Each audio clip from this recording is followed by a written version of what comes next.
দেখতে একরকম হলে কি হবে, খেতে একদম আলাদা। দেখতে যতটা লোভনীয়, খেতে ততটাই টেস্টি। অসম্ভব মজার এই রেসিপিটা একবার হলে বানিয়ে নিতে পারেন, সকলে ভীষণ পছন্দ করবে আর বানানো খুবই সহজ। যে কেউ একবার দেখলে বানিয়ে নিতে পারবেন। আর এটা কিন্তু বানিয়ে অনেক দিন ধরে সংরক্ষণ করে রাখতে পারবেন, যখন ইচ্ছা মন চাইলে একটু একটু করে খেতে পারেন, এতটা টেস্টি হয়। আসুন দেখে নেওয়া যাক এই সহজভাবে বুটের ডাল দিয়ে কিভাবে বানালাম। প্রথমে এখানে বুটের ডাল নিয়েছি 2 কাপ পরিমাণ। ডালটা আমি 2 ঘন্টা আগে ভিজিয়ে রেখেছিলাম। 2 ঘন্টার মধ্যে ভালোভাবে ভিজে গেছে। এখন আমি একটু ভালোভাবে ধুয়ে নিয়েছি, 3 থেকে 4 বারের মতো ধুয়ে নিয়ে তারপরে একটা মিক্সিং জারের মধ্যে দিয়ে নিচ্ছি। ওই যে বললাম, বানানো দেখলে কি হবে যে একই রকম, একদম খেতে আলাদা হয়। তারপরে একটা মিক্সিং জারের মধ্যে দিয়ে একটা পেস্ট তৈরি করে নিয়েছি, সামান্য পরিমাণে জল দিয়ে পেস্টটা তৈরি করে নিয়েছি। আর চাইলে জল না দিলেও সমস্যা নেই, আবার দিলেও সমস্যা নেই। তো একটা মিক্সিং বোলের মধ্যে এখন ঢেলে নিলাম। এখানে কিছুই মেশাতে লাগবে না, জাস্ট শুধু নেড়ে চেড়ে নিলে হয়ে যাবে। কোনো দানা ভাব আছে কি দেখে নিচ্ছিলাম, দানা ভাব থাকলেও সমস্যা নেই। তো এখন আমি একটা প্যাচুলা দিয়ে ঠিক এইভাবে কড়াইয়ের মধ্যে তেল দিয়েছি। তেলটা ভালোভাবে যখন গরম হয়ে গেছে, অল্প অল্প করে এভাবে দিয়ে নিচ্ছি। আশা করছি দেখেই বোঝা যাচ্ছে যে কতটা সহজভাবে বানাচ্ছি। এভাবে সবগুলো আমি কিন্তু একই কড়াইয়ের মধ্যে, যেহেতু একটু বড় সাইজের কড়াই নিয়েছি, একই কড়াইয়ের মধ্যে সবগুলো দিয়ে নেবো। আর খুব বেশি তেল দেওয়ার দরকার নেই, একটু অল্প করে তেল দিলেই হবে। একটু সময় পরে আমি একটা একটা করে উল্টে নিচ্ছি।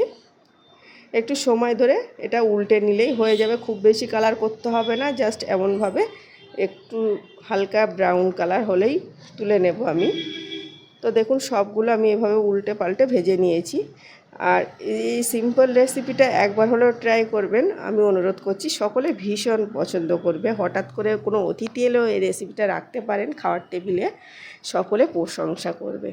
আমি সবগুলো ঠান্ডা করে নিয়েছি, নিয়ে ভেঙে মিক্সিং জারের মধ্যে আবারও দিয়ে নিলাম।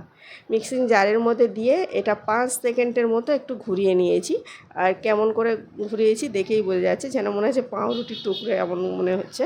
তো সবগুলো এভাবে আমি গুঁড়ো করে নিয়েছি।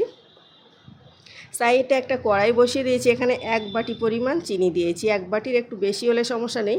আর মিষ্টিটা নিজের পছন্দ অনুযায়ী দিতে পারেন। 2টো এলাচ দিয়েছি। তবে এটা পারফেক্ট মিষ্টি ছিল। কেউ যদি খুব বেশি মিষ্টি পছন্দ করেন তা মিষ্টি বাড়িয়ে নিতে পারেন।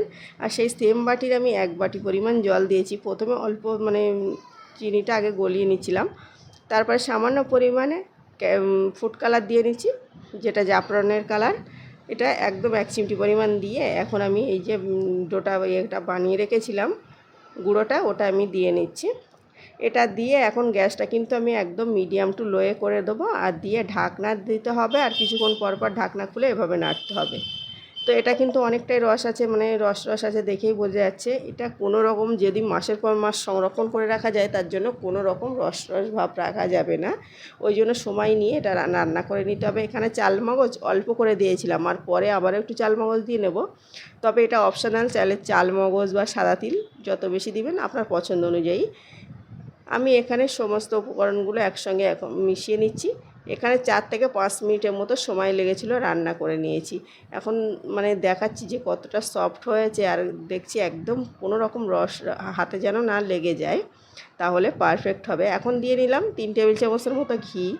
ঘিটা দিয়ে আবারও ভালোভাবে মিশিয়ে নিচ্ছি সময় ধরে 1 মিনিটের মতো। ঘিটা দেওয়ার পরে 1 মিনিট মিশিয়ে নিয়ে এখন একটা প্লেটে আমি ঢেলে নিচ্ছি। এই প্লেটের মধ্যেও অল্প করে একটু ঘি বা তেল ব্রাশ করে নিলে ভালো হয়। এখন আমি ঢেলে একটু ঠান্ডা করে নেব, খুব বেশি ঠান্ডা নয়, যেন হাতে সইবে এমন ঠান্ডা, হালকা যেন গরম থাকে এমন অবস্থাতে। আবারও একটু চালমগজ দিয়ে নিচ্ছি। চালমগজটা একটু কম কম মনে হচ্ছিলো, ওই জন্য আবারও দিয়ে নিলাম। আর এটা দিয়ে এভাবে হাত দিয়ে আমি একটু সেট করে নিচ্ছি। তবে এটা কোনো কন্টেনার বা যে কোনো ইচ্ছা যেখানে ইচ্ছা সেট করে নিতে পারেন। আমি এই প্লেটেই সেট করে নেব। এই দুটো হাত দিয়ে চেপে চেপে এভাবে চৌকো আকারে শেপ করে নিচ্ছি। এটা একদম বানানো খুবই সহজ, যে কেউ চোখ বন্ধ করে ভরসা করতে পারেন। আর বানানো যেমন সহজ, খেতে দারুণ টেস্টি লাগে। এতটা বেশি মজার হয়, না খেলে বিশ্বাসই করতে পারবেন না। তো আমি সমস্তটা পুরোটা সেট করে নিয়েছি। এখন সেট করে আমি কোনো রকম রেস্টে রাখবো না বা ফ্রিজে দেবো না। এটা কিন্তু আমি অনেক টাইট করেই বানিয়েছি, ওই জন্য আমি এখানে এভাবে পিস করে কেটে নিচ্ছি। আপনার পছন্দ অনুযায়ী শেপ দিয়ে নিতে পারেন। বরফি আকারেও কেটে নিতে পারেন বা এভাবে কেটে নিতে পারেন।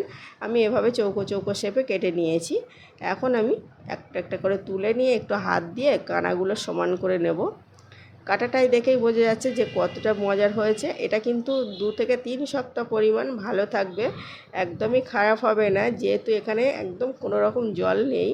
এটা অনেক দিন ধরে সংরক্ষণ করে রাখতে পারেন, আর যখন মিষ্টি খেতে ইচ্ছা করবে মন চাইলে একটু বার করে খেয়ে নিতে পারেন, বা কোনো অতিথি এলে এই রেসিপিটা রাখতে পারেন প্লেটে, নাস্তাতে বা যে কোনো সময়। সকলে ভীষণ প্রশংসা করবে। প্লিজ আপনাদের কেমন লেগেছে বলতে ভুলবেন না। ভালো লাগলে লাইক আর সাবস্ক্রাইব করার অনুরোধ করছি। আমার পুরনো বন্ধুদের অনেক অনেক অনেক ধন্যবাদ যারা কমেন্ট করেন আর পুরো ভিডিও দেখে লাইক করে আমাকে বলে, খুব ভালো লাগে। আর নতুন বন্ধুদের জন্য অনেক ভালোবাসা রইল। যদি নতুন বন্ধু এসে থাকেন অবশ্যই চ্যানেলটাকে সাবস্ক্রাইব করে পাশের অল অপশানটা ক্লিক করার অনুরোধ করছি, তাহলে সবার আগে এমন সহজ সহজের মজার রেসিপির নোটিফিকেশান পৌঁছে যাবে, সেটা যখন ইচ্ছা দেখে নিতে পারেন। প্লিজ একবার হলে অনুরোধ করব, ট্রাই করে আমাকে বলতে ভুলবেন না আজকের রেসিপি কেমন হয়েছে। এটা কিন্তু